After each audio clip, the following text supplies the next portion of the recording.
الحمد لله نحمده ونستعينه ونستغفره ونؤمن به ونتوكل عليه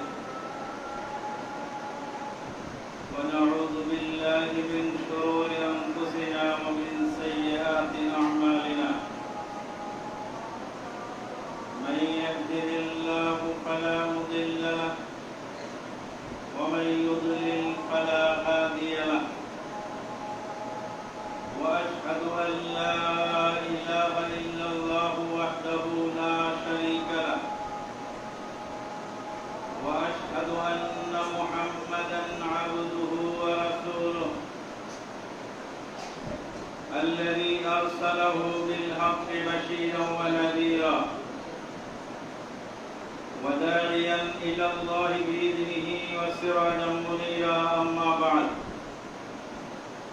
فإن خير الحديث كتاب الله وخير الهدي هدي محمد صلى الله عليه وسلم وشر الأمور محدثاتها وكل محدثة بدعة وكل بدعة ضلالة وكل ضلالة في النار أما بعد فقد قال الله تبارك وتعالى في الكلام المجيد والفرقان الحميد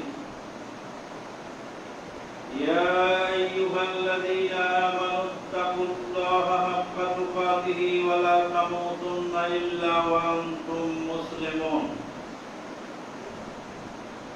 يا أيها الناس اتقوا ربكم الذي خلقكم من نفس واحدة وخلق منها زوجها وبث منهما رجالا كثيرا ونساء واتقوا الله الذي تساءلون به والأرحام إن الله كان عليكم رقيبا يا أيها الذين آمنوا اتقوا الله وقولوا قولا سديدا يصلح لكم أعمالكم ويغفر لكم ذنوبكم ومن يطع الله ورسوله فقد فاز فوزا عظيما ثم أما بعد قال الله تبارك وتعالى إن الذين قالوا ربنا الله ثم استقاموا تتنزل عليهم الملائكة ألا تخافوا ولا تحزنوا وأبشروا بالجنة التي كنتم توعدون وقال النبي الأمين صلى الله عليه وسلم حينما سئل أي الإسلام أفضل قال قل آمنت بالله ثم استقم رواه مسلم أو كما قال عليه الصلاة والسلام যাবতীয় প্রশংসা সেই মহান আল্লাহ পাকের জন্য যিনি আমাদেরকে এখনো বাঁচিয়ে রেখেছেন আলহামদুলিল্লাহ আমরা এখনো বেঁচে আছি আমাদের চোখের সামনে কত প্রাণ চলে গেল কত অল্প বয়সের মানুষ চলে গেল আমরা এখনো বেঁচে আছি যারা বেঁচে থাকেন যাদের হায়াত বৃদ্ধি হয় তাদের নেকিও বৃদ্ধি হয় দুইজন সহপাঠী একই সমান বয়স একজন একদিন বেশি বাঁচলো একজন একদিন কম বাঁচলো যিনি একদিন বেশি বাঁচলেন হাসরের ময়দানে একদিনের বেশি নেকি নিয়ে তিনি উঠবেন আর যিনি একদিন কম বাঁচলেন তার নামায় আমলে একদিনের নেকি কম লোকটি যদি পাপিষ্ঠ হয় তাহলে একদিনের পাপও বেড়ে যায় কিন্তু পাপ বাড়ার পাশাপাশি সবচেয়ে বড় নিয়ামত তিনি যেটা পেয়ে যান সেটা হলো তওবা করার সুযোগ পেয়ে যায়। স্বামী আর স্ত্রী একই সঙ্গে মোটরসাইকেলে যাচ্ছিল, গাড়ি অ্যাক্সিডেন্ট হলো, স্বামী মারা গেল চোখের সামনে। জ্যান্ত স্বামী স্ত্রীকে নিয়ে যাচ্ছিল মোটরসাইকেলে, স্ত্রীর চোখের সামনে স্বামী মারা গেল। এই স্ত্রী স্বামীকে ডাইরেক্ট মৃত্যু সচক্ষে দেখল এবং সে তওবা করল, তওবা করে তার লাইফ স্টাইল চেঞ্জ করে ফেলল। স্বামীর মৃত্যুর কারণে ওসিলায় তার জীবন চেঞ্জ হয়ে গেল, তওবা করার সুযোগ পেল। আর যে স্বামী মারা গেলেন তার কিন্তু তওবা করার সুযোগ হলো না। রাসূলুল্লাহ সাল্লাল্লাহু আলাইহি ওয়াসাল্লাম বলছেন, চাপা করে যারা মারা যায় অ্যাক্সিডেন্টে, চাপা করে অগ্নিদহ হয়ে পানিতে ডুবে, তাদেরকে আল্লাহ শাহাদাতের মর্যাদা দান করে। ওই সমস্ত মহিলা যারা বাচ্চা ভূমিষ্ঠ হওয়ার সময় প্রসবকালীন ইন্তেকাল করে, তারাও শাহাদাতের মর্যাদা পেয়ে যান। যারা মহামারীতে মৃত্যুবরণ করে, তারাও শাহাদাতের মর্যাদা পেয়ে থাকেন। বিশেষ বিশেষ ব্যক্তিকে আল্লাহ পাক শাহাদাতের মর্যাদা দান করেন। রোড অ্যাক্সিডেন্টে পানিতে ডুবে আগুনে পুড়ে মানুষ মারা যায়, এতে হঠাৎ মৃত্যু হয়, শাহাদাত নসিব হয়। কিন্তু এই মৃত্যু থেকে আল্লাহ নবী পানা চেয়েছেন, আল্লাহুম্মা ইন্নী আউযু বিকা মিন যাওয়ালি নি'মাতিক ওয়া তাহাউলি আফিয়াতিক ওয়া ফুদাতি নিকমাতিক। হে আল্লাহ, নিয়ামত চলে যাওয়া থেকে তোমার কাছে পানা চাই, তোমার ক্ষমা উল্টে যাওয়া থেকে তোমার কাছে পানা চাই, হঠাৎ মৃত্যু থেকে তোমার কাছে আশ্রয় চাই। ফুদাতি নিকমাতিক, হঠাৎ মৃত্যু বড় ভয়াবহ, তওবা করার নসিব হয় না, ওসিয়ত করার নসিব হয় না, পাওনা পরিশোধ করার সুযোগ হয় না, পাওনা পরিশোধ করার সুযোগ হয় না। দিনাদার ব্যক্তি ইচ্ছা করে মানুষের ঋণ পরিশোধ করে না। এরা যে এতই নিকৃষ্ট, এরা যে এতই জঘন্য, তা হাদিস থেকে বোঝা যায়। রাসূলুল্লাহ সাল্লাল্লাহু আলাইহি ওয়াসাল্লাম কোন ঋণগ্রস্ত ব্যক্তির জানাজা করতে যাচ্ছিলেন, জিজ্ঞেস করলেন, এই লোকের কি ঋণ আছে? বলে, হ্যাঁ ঋণ আছে। ফিরে চলে আসলেন। দয়ার নবী, এত দয়া, মুনাফিকের জানাজাও তিনি পড়ালেন। যেই মুনাফিক সারা জীবন ইসলামের বিরুদ্ধে, নবীর বিরুদ্ধে ষড়যন্ত্র করেছে, সেই মুনাফিক নবীকে কষ্ট দিয়েছে, তার জানাজাও তিনি পড়ালেন। কিন্তু ঋণগ্রস্ত ব্যক্তি থেকে ফিরে চলে আসলেন, এসে বলছেন, সাল্লু আলা সাহিবিকুম, তোমাদের সাথীর জানাজা তোমরা পড়ে নাও। জনক সাহাবী বললেন, ওর যা ঋণ আছে সব ঋণ আমি শোধ করে দেব, আমি জিম্মাদার। রাসূলুল্লাহ সাল্লাল্লাহু আলাইহি ওয়াসাল্লাম তখনই জানাজাটা পড়ালেন। আর একজনের টাকা খেয়ে যে হজম হয়ে জমি জায়গা বানাচ্ছেন, বিল্ডিং বানাচ্ছেন, মরার পরে যে আপনার ছেলে টাকা না দেয়, কি হবে আপনার উপায়? যার যত ঋণ আছে, প্রয়োজনে জমি জায়গা বিক্রি করে সে ঋণ পরিশোধ করে দিই। ঋণগ্রস্ত ব্যক্তির জানাজা সাইয়্যিদুল মুরসালিন নবী মুহাম্মদুর রাসূলুল্লাহ সাল্লাল্লাহু আলাইহি ওয়াসাল্লাম পড়াননি। বলছিলাম আমরা বেঁচে আছি, আলহামদুলিল্লাহ। আমরা তওবা করার সুযোগ পাচ্ছি, আলহামদুলিল্লাহ। আমাদের লাইফ স্টাইল পরিবর্তন করা সুবর্ণ সুযোগ এখনো রয়ে গেছে, আলহামদুলিল্লাহ। আমরা এসেছি আহলে হাদিস কেন্দ্রীয় মসজিদ, কুমিল্লা জেলার প্রাণ কেন্দ্রে। এই মসজিদটি অবস্থিত আল মারকাজুল ইসলামিয়া সালাফি।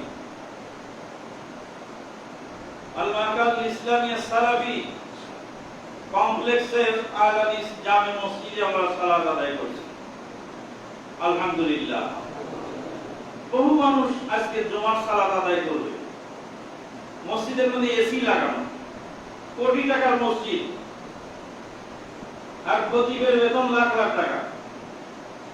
ইমামের বেতন, খতিবের বেতন লাখ লাখ টাকা, লাখ লাখ টাকার পয়সাওয়ালা লোক খুতবা দেয়, কোটি কোটি টাকা মুসল্লি সেখানে সালাত আদায় করে, এসি আছে, খুব সুন্দর ব্যবস্থা, কিন্তু সালাত যদি না হয় তাহলে কি হবে? আল্লাহর কসম, দুর্বা ঘাসের উপর আপনি সেজদা দেন, আর সেজদাটা যে আল্লাহ কবুল করে, তাহলে সেজদাটাই আপনার জন্য যথেষ্ট। আর যদি আপনি সঙ্গে মরমর পাথরের উপর সেজদা দেন, মূল্যবান পাথর, তার উপরে সেজদা দেন, শ্বেত পাথরের উপরে সেজদা দেন, কষ্টি পাথরের উপরে সেজদা দেন, কিন্তু সেই সেজদা যদি আল্লাহর দরবারে কবুল না হয়, কোনো মূল্য নাই। অনেক মানুষ জমা পড়ছে যে তাদের সালাত খুতবা কোনোটাই হচ্ছে না, শুধু বেদাত আর বেদাত, শুরু থেকে বেদাত, শেষ পর্যন্ত বেদাত, বেদাত দিয়ে চলছে। আল্লাহ পাক সেখান থেকে আমাদেরকে বের করে এনেছেন, আলহামদুলিল্লাহ। জান্নাতীরা জান্নাতে ঢুকে বলবে, আলহামদুলিল্লাহিল্লাযী হাদানা লিহাযা। আল্লাহ পাক আমাদেরকে এই জান্নাতের জন্য হেদায়েত করেছেন, তাই আমরা জান্নাত পেয়েছি।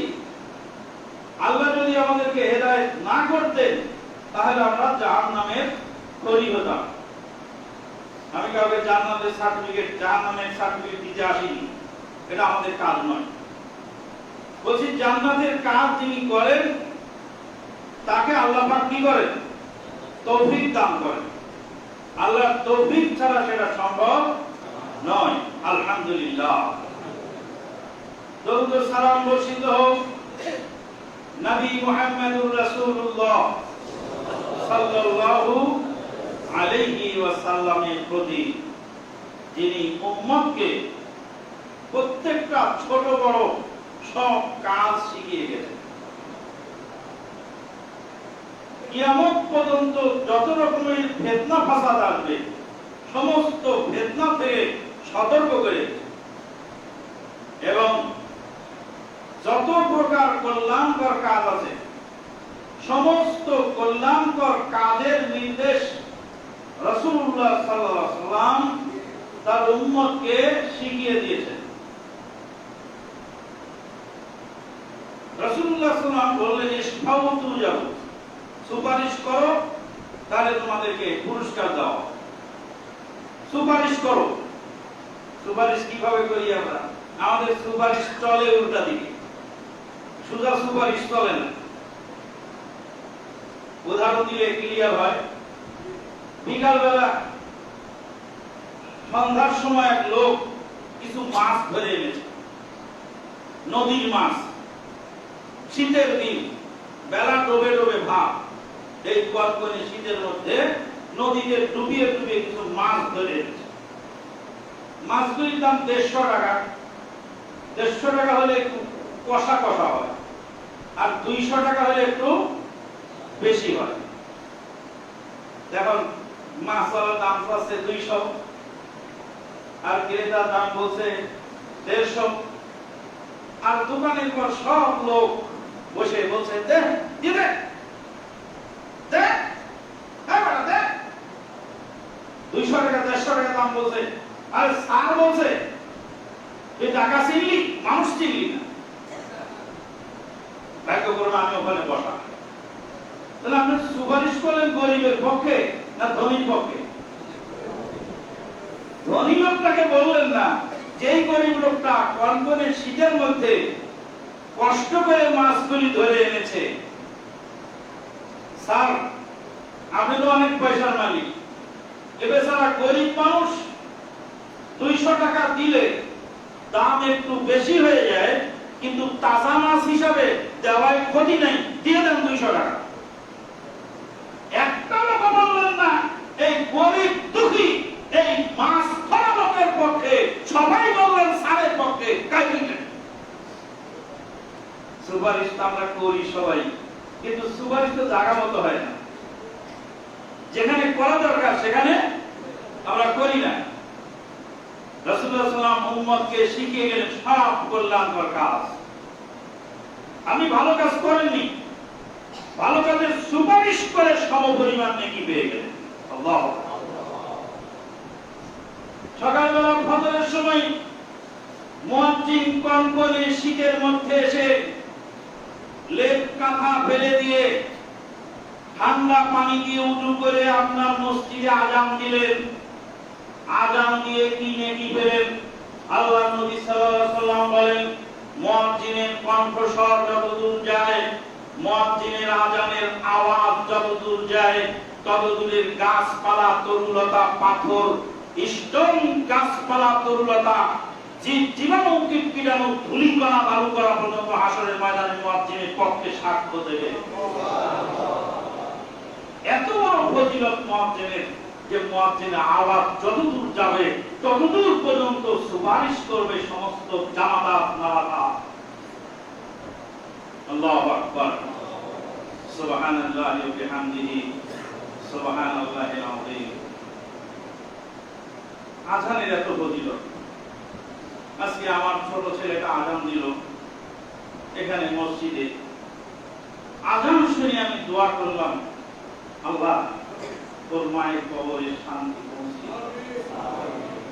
আল্লাহ যদি বলে ফেরেশতা আমার বান্দী কবরে সেই রক্ত ভরা সন্তান রেখে এসেছে, সে আযান দিচ্ছে, আযানের উসিলে তাকে ক্ষমা করে দাও। সবসময় ভালো কাজে অ্যাডভান্স হবে। ভাইজান, লেপের তলে শুয়ে এই নেকি আপনি পাবেন। কোথায় শুয়ে? মুয়াজ্জিন এসেছে কষ্ট করে, আর আপনার কষ্ট লাগবে না। লেপের তলে শুয়ে এই নেকি পাবেন। রাসূলুল্লাহ সাল্লাল্লাহু আলাইহি ওয়াসাল্লাম বলেছেন, মুয়াজ্জিন যখন আযান দেয়, মুয়াজ্জিনের সাথে আযানের জবাব দেয়, মুয়াজ্জিন যা বললো তাই বলে। ইল্লা হাইয়া আলা তাই, হাইয়া আলাস সালাহ, হাইয়া আলাল ফালাহ সময় লা হাওলা ওয়ালা কুওয়াতা ইল্লা বিল্লাহ বলে। আল্লাহর নবী সাল্লাল্লাহু আলাইহি ওয়াসাল্লাম মুয়াজ্জিন আযান দিয়ে যে নেকি পেল, জবাব দেওয়ালা সমপরিমাণ নেকি পেল। কি বুঝলেন? একজন কনকনে শীতের মধ্যে কষ্ট করে আযান দিয়ে নেকি কামাইতো, আর আপনি লেপের তলে শুয়ে শুয়ে সেই নেকিটা পেয়ে গেলেন। আল্লাহ, আমরা তা করি না। আযান যখন শুরু হয় গল্পে আরো তেজ দেয় বেশি। যারা গল্প জমায় আযানের সময়, ওরা শয়তান আপনাকে নেকি থেকে বাধা দেয়। ওরা মানবরূপী শয়তান, মিনাল জিন্নাতি ওয়ান নাস। এসব শয়তান পরিহার করে চলতে হবে। বলছিলাম ছোট্ট ছোট্ট কাজ উম্মতকে রাসূল সাল্লাল্লাহু আলাইহি ওয়াসাল্লাম শিখিয়ে গেছেন। কিয়ামত পর্যন্ত সমস্ত ফিতনা থেকে উম্মতকে শিখিয়ে গেছেন। রাসূলুল্লাহ সাল্লাল্লাহু আলাইহি ওয়াসাল্লাম বলেন, কিয়ামতের আগে একদল লোক আসবে, আরামকে দাঁড়ায় বসে ফতোয়া দেবে আর বলবে, বাইনানা ওয়া বাইনাকুমুল কুরআন ফামা ওয়াজাদনা ফীহি মিন হালালিন ইস্তাহলালনাহু ওয়া মা ওয়াজাদনা ফীহি মিন হারামিন হারামনাহু আলা ইন্নী উতীতুল কুরআন ওয়া মিসলুহু মা। কিয়ামতের আগে এক শ্রেণীর লোক তারা বলবে, কোরআন আছে আমাদের মাঝে, কোরআন ফয়সালাকারী, কোরআন থাকতে আবার হাদিসের কি প্রয়োজন? কোরআন আমার জন্য যথেষ্ট। সাবধান, কোরআনে আল্লাহ পাক আমাকে কোরআন দিয়েছেন এবং কোরআনের মতো আরো কিছু দিয়েছেন। কোরআনের মতো আরো কিছু দিয়েছেন, সেটা কি? সহিহ হাদিস। কাজে সহিহ হাদিস অস্বীকারকারী পশ্চিম কালো মুসলিম হতে পারে না। ওরা হলো কাদিয়ানীদের দোষর। রাসূলুল্লাহ সাল্লাল্লাহু আলাইহি ওয়াসাল্লাম যে হুঁশিয়ারি বাণী উচ্চারণ করেছেন, সেগুলি আজকে আমরা অক্ষরে অক্ষরে দেখতে পাচ্ছি। রাসূলুল্লাহ সাল্লাল্লাহু আলাইহি ওয়াসাল্লাম বলেন, কিয়ামতের আগে এক শ্রেণীর লোক হবে যারা তোমাদের মতো মিষ্টি মিষ্টি কথা বলবে।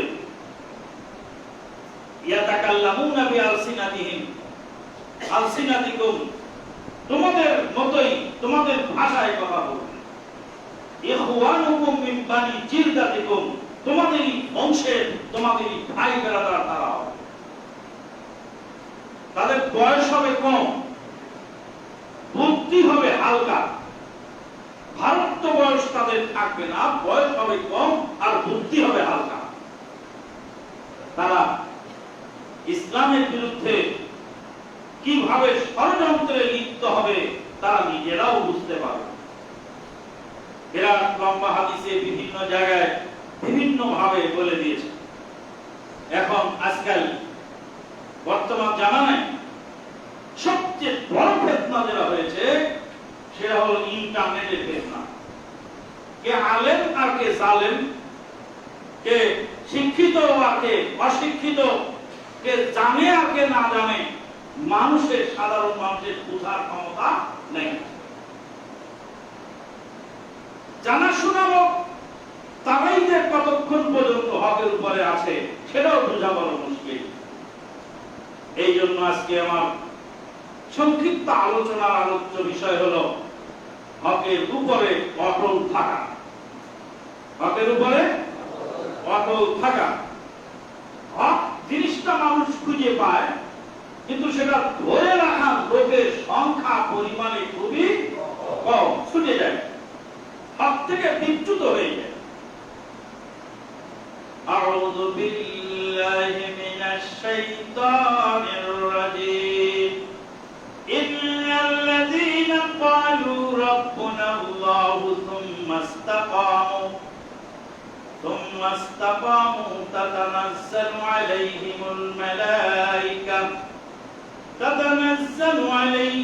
মালাইকাতু আল্লা তাখাফু ওয়া লা তাহজানু وأبشروا بالجنة التي كنتم توعدون إن الذين قالوا ربنا الله নিশ্চয় যারা বলেছে আল্লাহ আমাদের রব, যারা বলেছে আল্লাহ আমাদের রব। রব কাকে বলে? রবের পরিচয় কি? যিনি দেন সব, তিনি হলেন রব। যিনি হায়াত দিয়েছেন, মওত দেবেন, জীবন দিয়েছেন, মরণ দিবেন, অর্থ সম্পদ দিয়েছেন, সন্তান সন্ততি দিয়েছেন, রোগ দেওয়ার মালিক, অর্থ দেওয়ার মালিক, সামর্থ্য দেওয়ার মালিক, কথা বলার ক্ষমতা দেওয়ার মালিক, সব কিছু যিনি দিয়েছেন তিনি হলেন রব। ইন্নাল্লাযীনা ক্বালু রাব্বুনাল্লাহ, নিশ্চয় যারা বলেছে আল্লাহ আমাদের রব, থুম্মা ইসতাকামু, তারপরে তার উপরে অটল থেকেছে, তাতানাজ্জালু আলাইহিমুল মালাইকা, তাদের উপরে ফেরেশতা নাযিল হয়। ফেরেশতা তাদের কাছে নাযিল হয় কখন? সারাটা জীবন ফেরেশতা তাদেরকে পাহারা দেয়, মরার সময় ফেরেশতা তাদের কাছে আসে। ফেরেশতা পাহারা দেয়। ফেরেশতা না পাহারা দিলে আপনি আমি প্রতিদিন ঘুমাই, কত দুষ্ট জিন এসে আপনাকে গলা টিপে মেরে ফেলে চলে যেতে পারে কি? কত বিষাক্ত পোকা আপনাকে দংশন করে শেষ করে ফেলতে পারে। পাহারা দেয় কে? ফেরেশতা। ফেরেশতারা আল্লাহর বান্দাকে পাহারা দেয়। ইন্নাল্লাযীনা ক্বালু রাব্বুনাল্লাহ তাতানাজ্জালু আলাইহিমুল মালাইকাতু আল্লা তাখাফু ওয়া লা তাহজানু ওয়াবশিরু বিল জান্নাতিল্লাতী কুনতুম তুআদুন। মরণের সময় ফেরেশতারা এসে বলে, আল্লাহ তাখাফু, চিন্তা করো না, ওয়ালা আল্লাহ তাখাফু, ভয় করো না, ওয়ালা তাহজানু, চিন্তা করো না, ওয়াবশিরু বিল জান্নাতিল্লাতী কুনতুম তুআদুন। যে জান্নাতের ওয়াদা করা হয়েছে সেই জান্নাতের শুভ সংবাদ গ্রহণ করো। এরপরে ফেরেশতারা আরো বলে, নাহনু আউলিয়াউকুম ফিল হায়াতিদ দুনিয়া ওয়া ফিল আখিরাহ, আমরা দুনিয়াতে ছিলাম তোমাদের বন্ধু আর আখিরাতেও থাকবো তোমাদের বন্ধু। বিড়িটা লোকের কাছে ফেরেশতা থাকে তো নাকি? মিথ্যাবাদী লোকের কাছে ফেরেশতা থাকে? সকল লোকের কাছে ফেরেশতা থাকে? আল্লাহু আকবার, সুবহানাল্লাহি ওয়া বিহামদিহি সুবহানাল্লাহিল আযীম। ফেরেশতা থাকবে কি করে? গালির স্রোতে শয়তানি পালায় না, শয়তান ভাবে এটাই আমাদের বড় শয়তান। ফেরেশতা তো দূর কি বা, মুখ যে এত স্পেশাল, গালি ছাড়া মুখ দিয়ে কিছু বের হয় না। এমন লোক আছে যে বিসমিল্লাহ বলে খানাটা মুখে দেয় না, গালি দিতে দিতে খানাটা মুখে পড়ে। এক জায়গায় গেলাম, একটা খুব বকতেছে আর মানুষ খুব খুশি, মানুষ খুব খুশি বকা শুনে। তাই বললাম, তোমার মুখের মধ্যে আমার মনে হচ্ছে এই রাস্তা ধুলা ভরে দিই। বেয়াদব লোক, মুখে ভালো কথা বের হয় না। তারপরে থেমে গেল, একটু থামলো, প্রতিবাদ করার লোক নেই। কেউ গালি দেয় আর কেউ খুশি হয়, হাসে, হাতে তালি দেয়। গালি দেওয়ার লোকটা ঠিক পায়, উৎসাহ পায়। ফেরেশতারা বলবেন, আমরা দুনিয়াতে তোমার সাথে ছিলাম, আখিরাতেও থাকবো। নাহনু আউলিয়াউকুম ফিল হায়াতিদ দুনিয়া ওয়া ফিল আখিরাহ ওয়া লাকুম ফিহা মা তাশতাহি আনফুসুকুম ওয়া লাকুম ফিহা মা তাদউন নুজুলাম মিন গফুরির রহিম। জান্নাতের মধ্যে তোমরা যা চাবে তাই দেওয়া হবে, আর যা ওয়াদা করা হয়েছে তা তো দেওয়া হবেই। নুজুলাম মিন গফুরির রহিম, মেহমানদারি গফুর রহিমের পক্ষ থেকে, গফুর রহিমের পক্ষ থেকে মেহমানদারি। গফুর রহিম মেহমানদারি করবেন, কারণ হলো আপনি আমি যা আমল করি সে আমলে মেহমানদারি পাওয়া যায় না। আল্লাহ পাক পাপকে ক্ষমা করে আর দয়া করে জান্নাত দেবে। এই জন্য সালাম ফিরাবার পরে আস্তাগফিরুল্লাহ, প্রথমে একবার আল্লাহু আকবার, তারপরে আস্তাগফিরুল্লাহ করা। কাজ তো করলাম ভালো, খারাপ কাজ তো করিনি, ইস্তেগফার কেন? ইস্তেগফার মানে হলো, আল্লাহ তোমার হুকুম পালন করার যোগ্যতা আমার নাই, এই হুকুম পালন করতে গিয়ে যত ভুল ভ্রান্তি হয়ে গেছে সমস্ত ভুল ভ্রান্তি ক্ষমা চাই। আল্লাহু আকবার, নুজুলাম মিন গফুরির রহিম। আল্লাহ পাক বললেন যে দ্বীনের উপরে অটল থাকবে, রব্বুল আল্লাহ বলে তার উপরে স্থির থাকবে।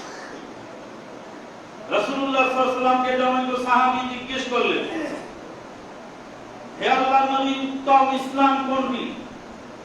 রাসূলুল্লাহ সাল্লাল্লাহু আলাইহি ওয়াসাল্লাম বললেন, কুল আমানতু বিল্লাহি সুম্মা ইসতাকিম, বলো আমি আল্লাহর উপরে ঈমান আনলাম, তারপরে এর উপরে অটল থাকো, স্থির থাকো।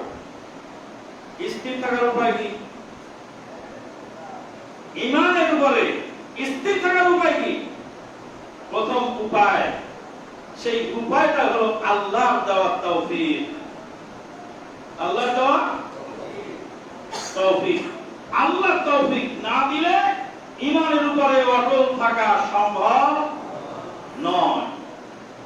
কত দিনই ভাই আমাদের দয়া লাগে, মায়া লাগে, কষ্ট লাগে তাদের জন্য, যে কোরআন হাদিসের খেদমতে জীবন শেষ করে দিয়ে শেষ পর্যায়ে এসে এমন কিছু উদ্ভট কথাবার্তা বলা শুরু করলো যা বিগত দিনের সব খেদমতকে ম্লান করে। সে যাই হোক, কথা ভালো করে বুঝবেন। কারোর সাথে আমার মাসলাগত দ্বন্দ্ব থাকতে পারে, কারোর সাথে আমার আকীদাগত পার্থক্য থাকতে পারে, কারো কোনো কথার কোন পয়েন্টের সঙ্গে আমি আপনি দ্বিমত করতে পারি, এতে কোনো সন্দেহ নেই। কিন্তু প্রত্যেক মুমিন, প্রত্যেক মুসলিম, প্রত্যেকে আমার দ্বীনি ভাই। প্রত্যেক মুমিন যদি আমার ভাই হয়ে থাকে, ভাইয়ের কষ্ট দেখে, ভাইয়ের বিপদ দেখে সেখানে যারা ট্রল করবে বা উপহাস করবে, তারা ঈমানের তার খালাল তার ভিতরে আছে। প্রত্যেক মুমিন ভাইয়ের কষ্ট দেখে, সে হোক পাপী, সে হোক অপরাধী, সে হোক আমার মতের সঙ্গে ভিন্ন মত পোষণকারী, কিন্তু একজন মুমিন মুসলিম যতদিন পর্যন্ত সে মুসলিমের ইসলামের গণ্ডির মধ্যে আছে, সে আমার দিনী ভাই। আর সেই দিনী ভাই তার যদি কোনো কষ্ট হয়, তাহলে আপনার আমার কলিজার মধ্যে কষ্ট লাগতে হবে। যদি না লাগে বুঝতে হবে নেফাকি মুনাফিকি আপনার অন্তরে হয়ে গেছে। মানুষের মাসলার সাথে আমাদের দ্বিমত থাকতে পারে, কিন্তু অশোভনীয় যেসব আচরণ, যারা দায়িত্বশীল তাদেরকে আবারও বলছি, ভালো করে বলছি, ভালো করে শুনে নিন। আপনার দায়িত্বশীল, আপনাদের হাতে ক্ষমতা, ইচ্ছা করলেই কাকে অ্যারেস্ট করতে পারেন, কিন্তু চোরের মতো রাতের অন্ধকারে কেন? আমেন। আপনি ঠিক বললেও ঠিক, না বললেও ঠিক। ঠিক বলতে বলছে কি? ওই ঠিক তো তখনও বলছিলেন যখন বলছিল কিয়ামত কাছে এসে গেছে। একদল লোক ঠিক বলেনি? যখন বলছিল করোনা ভাইরাসের টিকা নিলে পুরুষ মহিলা হয়ে যায়, মহিলা পুরুষ হয়ে যায়, তখনও তো ঠিক বলেছিল একদল লোক, বলেনি? তারা যদি বলতো আপনি কি বলছেন, থামেন আপনি, যা বলছেন দলিল দেন, তাহলে তো মানুষ বক্তৃতা দেওয়ার সময় নেবে নেবে কথা বলার সুযোগ পায়। কিন্তু এক শ্রেণীর লোক ভুল বলুক আর ঠিক বলুক সব ঠিক। আমি বলছি, প্রশাসনকে অনুরোধ করছি, আমরা হলাম আপনাদের কাছে পিঁপড়ে, আর আপনারা হলেন দেশের প্রশাসনের দায়িত্বশীল।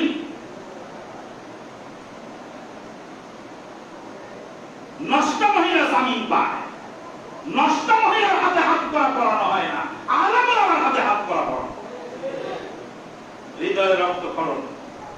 বলছি আপনাদেরকে, মুসলিম জাতি বদদোয়ায় ধ্বংসপ্রাপ্ত হয়ে যাবে সেদিন বেশি দূরে নয়। তওবা ইস্তেগফার করতে হবে। কোন মানুষের ভুল হলে তাকে ধরে সেই ভুলের জন্য যদি প্রমাণিত হয় শাস্তি দেবেন, সেটা প্রপার ওয়েতে হতে হবে। রাতের অন্ধকারে, রাত 2টা বাজে, 3টা বাজে, 9টা বাজে, 6টা বাজে, মানুষের বাড়িঘর ঘেরাও করে দরজা তালা লাইটিং বাড়ি ঘুরে সন্ত্রাসী কায়দায় যদি করা হয়, এরা কি প্রশাসনের দায়িত্ব? এরকম সিস্টেম। পরবর্তীতে আমরা এই ঘটনার, এরকম ঘটনার পুনরাবৃত্তি চাচ্ছি না। অনুরোধ আপনাদের কাছে, কারণ অপরাধ হতে পারে, অপরাধের জন্য তাকে যথাযথ ভাবে, সুন্দর ভাবে, নিয়ম নীতি ভাবে তাকে নিয়ে জিজ্ঞাসাবাদ করুন, বা অপরাধ প্রমাণ হলে শাস্তি দিন, সেটা হলো আপনাদের ব্যাপার। বলছিলাম বন্ধুগণ, দিনের উপরে অটল থাকা, দিনের উপরে অটল থাকাতে কত কঠিন, স্বয়ং আল্লাহর নবীও আল্লাহর কাছে দোয়া করেছেন। রাসূলুল্লাহ সাল্লাল্লাহু আলাইহি ওয়াসাল্লামকে আল্লাহ শিক্ষা দিয়েছেন দোয়া। আউযু বিল্লাহি মিনাশ শাইতানির রাজীম। রব্বানা লা তুযিগ কুলুবানা বা'দা ইয হাদাইতানা ওয়া হাব লানা মিন লাদুনকা রাহমাহ ইন্নাকা আনতাল ওয়াহ্হাব। রব্বানা লা তুযিগ কুলুবানা বা'দা ইয হাদাইতানা। প্রভু হে, হেদায়েত পাওয়ার পরে আমার অন্তরকে বাঁকা করে দিও না। কে শিক্ষা দিলেন? আল্লাহ। কাকে শিক্ষা দিলেন? নবীর মাধ্যমে সমস্ত মুসলিম জাতিকে শিক্ষা দিলেন। রাসূলুল্লাহ সাল্লাল্লাহু আলাইহি ওয়াসাল্লাম বলেন, তো একটা বলুন, একটা। রাসূলুল্লাহ সাল্লাল্লাহু আলাইহি ওয়াসাল্লাম চিন্তার কারণে খুতবার পরে আমাদের তাবলীগী ইজতেমা আছে এখানে। এখানে খুতবা সংক্ষেপ হয়ে গেল, কথা বাকি থাকলে আমরা সেখানে আলোচনায়, যেখানে খুতবা শেষ হবে ওখান থেকে আবার তাবলীগী আলোচনা শুরু হবে। আপনারা সবাই মনোযোগ দিয়ে বসবেন ইনশাআল্লাহ। আল্লাহ পাক তার নবীকে শিক্ষা দিলেন। রাসূলুল্লাহ সাল্লাল্লাহু আলাইহি ওয়াসাল্লাম বলেন, মানুষের অন্তরটা হলো, মানুষের দেহটা হলো একটা পাখির পালক, উড়ন্ত পাখির পালক। উড়ন্ত পাখির পালক যেমন খোলা ময়দানে বাতাস এলোমেলো বয়, খোলা ময়দানে উড়িয়ে বেড়ায়, উত্তর প্রান্ত থেকে দক্ষিণ প্রান্তে, দক্ষিণ প্রান্ত থেকে পূর্ব প্রান্তে, উপর থেকে নিচে, নিচের থেকে উপরে, এলোমেলো বাতাসে যেমন পাখির পালক উড়তে থাকে, মানুষের দেহ ওইভাবে পরিবর্তন হয়, উলটপালট হয়। এই জন্য আল্লাহ পাক দোয়া শিক্ষা দিয়েছেন, রব্বানা লা তুযিগ কুলুবানা বা'দা ইয হাদাইতানা ওয়া হাব লানা মিন লাদুনকা রাহমাহ ইন্নাকা আনতাল ওয়াহ্হাব। হে আল্লাহ, তোমার পক্ষ থেকে আমাদের উপরে রহমত নাযিল করো, নিশ্চয়ই তুমি মহান দাতা। বন্ধুগণ, রাসূলুল্লাহ সাল্লাল্লাহু আলাইহি ওয়াসাল্লাম সিজদায় গিয়ে পড়তেন, ইয়া মুকাল্লিবাল কুলুব সাব্বিত কলবি আলা দীনিক, ইয়া মুকাল্লিবাল কুলুব সাব্বিত কলবি আলা দীনিক। হে দিলের পরিবর্তনকারী, আমার দিলটাকে তোমার দিনের উপর স্থির রেখে দাও। এক নম্বর তৌফিক, আর দুই নম্বর দোয়া, তিন নম্বর হলো সবর। ধৈর্য ধারণ করলে দিনের উপরে অটল থাকা যায়। জাযাউহুম বিমা সাবারু জান্নাতাও ওয়া হারিরা। জান্নাত এবং জান্নাতের রেশমি কাপড়ের মালিক তারা হলো কিসের বিনিময়ে? বিমা সাবারু, তারা ধৈর্য ধারণ করেছে। ধৈর্য ধারণ তো হয় না, একজন বকা দিল, আমারও মন চায় বকা দিতে। রাসূলুল্লাহ সাল্লাল্লাহু আলাইহি ওয়াসাল্লামের সাহাবী সাদ ইবনে আবি ওয়াক্কাস রাদিয়াল্লাহু তাআলা আনহু বলে, কুন কাইবনাই কা হাবিব নাই আদম, তুমি আদমের দুই সন্তানের মতো একজনের মতো হও। আদমের দুই সন্তান, একজনের নাম হাবিল, আরেকজনের নাম কাবিল। কে কাকে মানলো? কাবিল হাবিলকে মানলো। কাবিল যখন হাবিলকে বলল, লাখ তুলান নাকা, আমি তোমাকে হত্যা করে দেব, তখন হাবিল জবাব দিচ্ছে, লাইন বাসাত্তা ইলাইয়া ইয়াদাকা লিতাকতুলানি মা আনা বিবাসিতি ইয়াদি ইলাইকা লিয়াকতুলা ইন্নী আখাফুল্লাহ রাব্বাল আলামিন। তুমি যদি আমাকে মারো, আমি তোমাকে কিন্তু মারবো না। তুমি মারতে পারো, আমি মারতে পারি না। তুমি গালি দিতে পারো, আমি গালি দিব না। তুমি গালি দিতে পারো, আমি গালি দিব না। রাসূলুল্লাহ সাল্লাল্লাহু আলাইহি ওয়াসাল্লাম বলেন, সিলমান কাতা, যে তোমার সাথে সম্পর্ক ছিন্ন করে তার সাথে তুমি জোড়া লাগাও। যে তোমার উপরে জুলুম করে তাকে তুমি ক্ষমা করে দাও। আল্লাহ পাক কুরআনের মধ্যে বলছেন, الذين ينفقون في السراء والضراء والكاظمين الغيظ والعافين عن الناس والله يحب المحسنين। যারা সুখে দুঃখে দান করে, রাগকে দমন করে, মানুষকে ক্ষমা করে। সুখে দুঃখে দান করে, রাগকে দমন করে, মানুষকে ক্ষমা করে, রাগকে দমন করে। সাদ ইবনে আবি ওয়াক্কাস রাদিয়াল্লাহু তাআলা আনহু বলেন, আদম সন্তানের দুইজনের একজনের মতো হও। কার মতো হব আমরা? হাবিলের মতো হব। আমার ঘর ঘর রয়েছে পর, যে মনে করিল পথের বিভাগী, পথে পথে কাঁদি আমি তার লাগি, দীঘল রাত্রি তার তরে জাগি, ঘুম যে দিয়েছে মর, আপন করিতে খুঁজিয়া বেড়াই, যে মনে করেছে পর। যে আমাকে গালি দেয়, আমি তাকে সুন্দর ব্যবহার করব। ইদফা বিল্লাতী হিয়া আহসান ফাইদাল্লাযী বাইনাকা ওয়া বাইনাহু আদাওয়াতুন কান্নাহু ওয়ালিয়্যুন হামীম মা ইউলাক্কাহা ইল্লাল্লাযীনা সাবারু ওয়া মা ইউলাক্কাহা ইল্লা যু হায্যিন আযীম। আল্লাহ পাক বলেন, সুন্দরভাবে প্রতিবাদ করো। ইদফা বিল্লাতী হিয়া আহসান ফাইদাল্লাযী বাইনাকা ওয়া বাইনাহু আদাওয়াতুন, যার সঙ্গে আছে তোমার দুশমনী, শত্রুতা, সেই শত্রু একদিন আপন হয়ে যাবে। বাইনাকা ওয়া বাইনাহু আদাওয়াতুন কান্নাহু ওয়ালিয়্যুন হামীম ওয়া মা ইউলাক্কাহা ইল্লাল্লাযীনা সাবারু। এত বড় মর্যাদা একমাত্র তারাই পায় যারা সবুর করেছে। ওমা ইউলাক্কাহা ইল্লা যু হাদ্দিন আযীম। মহান অংশ যারা পেয়েছে, যাদেরকে আল্লাহ বিশেষ নিয়ামত দিয়েছে, তারাই এটা পেয়ে থাকে। বন্ধুগণ, প্রতিবাদ সুন্দরভাবে সবর, ধৈর্য, ইস্তেগফার, দাওয়াত দিলে দ্বীনের উপরে অটল থাকা সহজ হবে। দ্বীনের উপরে অটল থাকার জন্য ভালো মানুষের সাথে চলতে হয়। দ্বীনের উপর অটল থাকার জন্য ইলম হাসিল করতে হয়।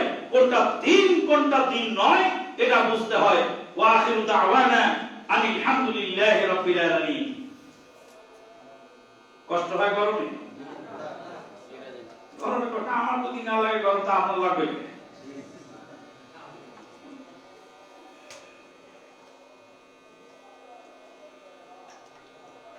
ইন্নাল হামদালিল্লাহ নাহমাদুহু ওয়া নুসাল্লি আলা রাসূলিহিল কারীম, আম্মা বা'দ। ফাআউযু বিল্লাহি মিনাশ শাইতানির রাজীম। ইন্নাল্লাহা ওয়া মালায়েকাতাহু ইউসাল্লুনা আলান নবী ইয়া আইয়ুহাল্লাযীনা আমানু সাল্লু আলাইহি ওয়া সাল্লিমু তাসলিমা। আল্লাহুম্মা আ'ইজ্জাল ইসলাম ওয়াল মুসলিমিন ওয়া দিল্লাশ শিরকা ওয়াল মুশরিকিন ওয়া দাম্মিরিল্লাহুম্মা আ'দাকা আ'দা'ad-দ্বীন ওয়াহমি আ'দাতাল ইসলাম ওয়াল মুসলিমিন ইয়া আরহামার রাহিমিন। আল্লাহুম্মা আ'ইজ্জাল ইসলাম ওয়াল মুসলিমিন ফি ফিলিস্তিন। اللهم اعز الاسلام والمسلمين في كشمير. اللهم اعز الاسلام والمسلمين في سوريا وبرما. اللهم اعز الاسلام والمسلمين في كل مكان. سبحان ربك رب العزة عما يصفون، سلام على المرسلين.